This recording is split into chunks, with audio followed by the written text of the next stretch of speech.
Hey guys, I guess y'all heard the news from Friday's press conference with the governor, and so we're going to forego school the rest of the year, and I hate that.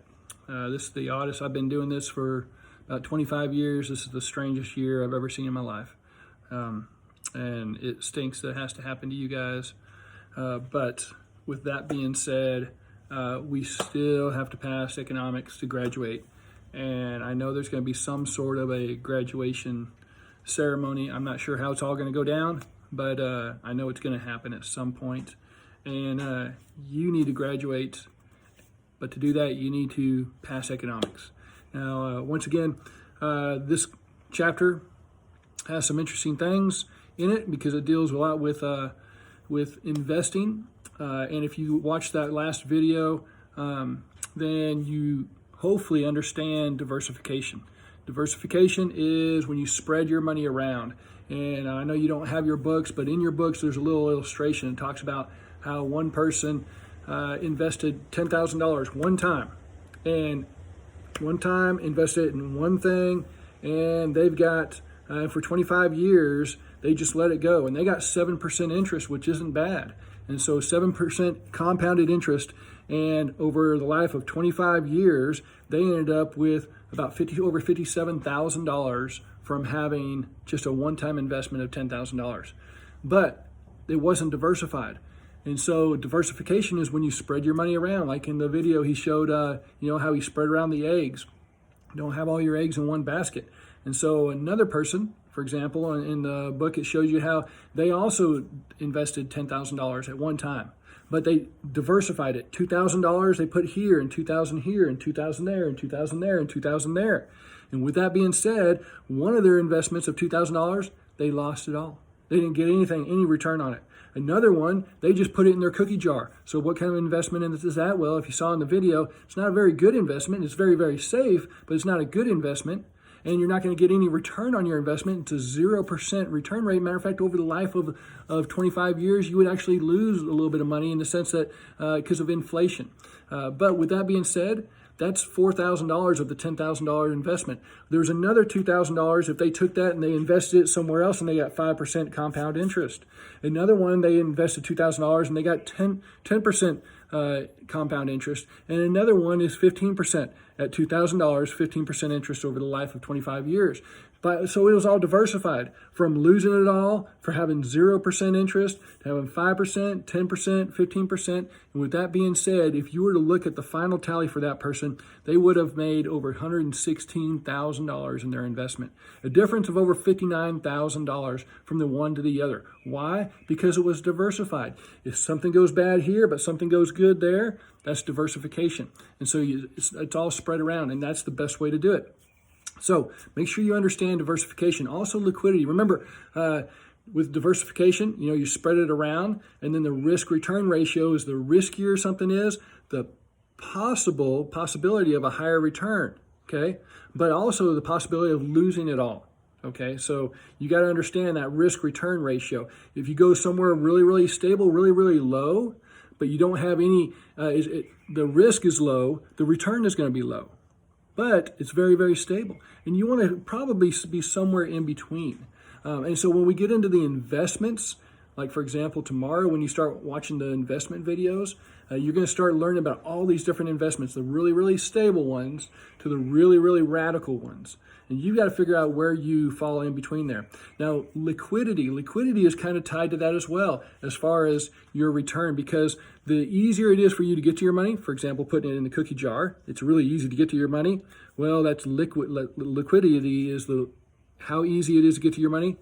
That's easy, okay? Typically, when there's a lot of liquidity, it's easy to get to your money, then there's not much of a return. So it's very, very stable, okay? When it's difficult to get to your money, okay, typically that is a riskier investment, and typically you have a higher return if there is a return, okay? So you got to remember, just because there's a higher risk to it doesn't mean it's a guarantee that you're going to get more money back. It means that you're risking a lot more because you may not get anything back.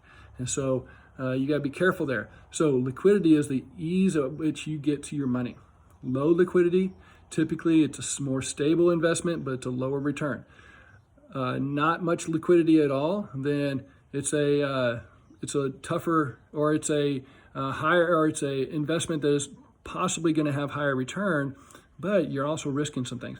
A great liquid investment, or non-liquid investment, I should say, a great investment that doesn't have a whole lot of liquidity in it, but is still a very safe investment, is when you buy a home or you buy land. God's not making any more land. The earth's not getting any bigger. So as a result, land is at a premium. And so investing in land is usually a pretty good investment as long as you take care of that land and nothing bad happens to that land. So, but the point is, you got to diversify. You got to spread your money around a little bit. You got to be doing something. Be putting money away.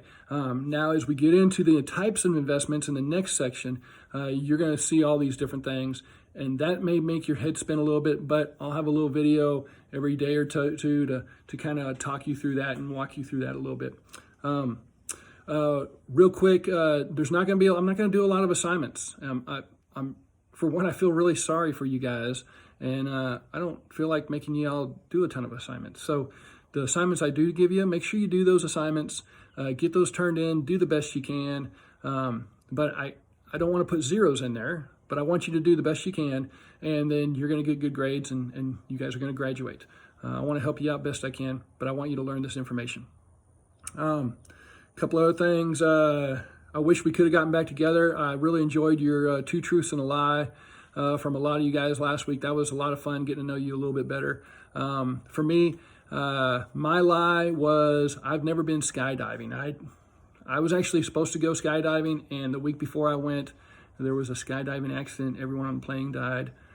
I canceled my trip. And so, but I did play against the NFL Hall of Famer. I was in a movie. It's called Any Given Sunday. I wouldn't recommend it. It wasn't a very good movie. I thought it would be better. The football action in the movie is really good. I was actually asked to play a football player, and I told them I can't do that because it's going to take so much time. And they said, it's only going to take about 3 months. And I said, I can't take 3 months off of work because I'm teaching. I'm a teacher and a coach.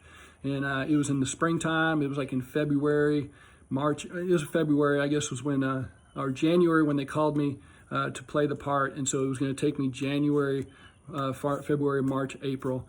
And so I turned it down to play that part, and then as a football player. But the crazy thing is, a few weeks later, they called me up and said, can you just do a one-night filming deal? And so I said, sure. And I went down, and if you did see the movie, I was like in the flashback scene of the old guys. Now, this was a long time ago, so I wasn't as old, but they make you look old in the videos and in the movie. And we had old throwback equipment, and it was filmed down at the Cowboys Stadium, and where they did a lot of the filming for the movie. And it was just one night of filming, and it was just a cool experience. So sadly, I didn't make the credits. I was bummed about that, but I still got paid, and paid me well, and I was able to go on spring break vacation because of it. So that was my truth.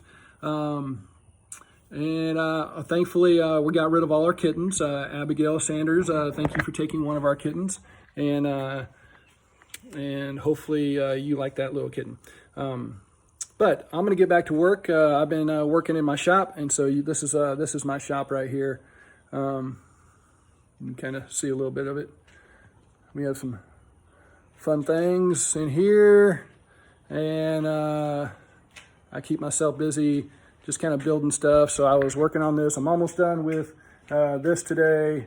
It is basically just a cupboard for my dartboard. And so not quite finished, but we'll finish it soon. So hopefully you guys have a great day, and I'm going to do another video or two later on this week, and y'all take care.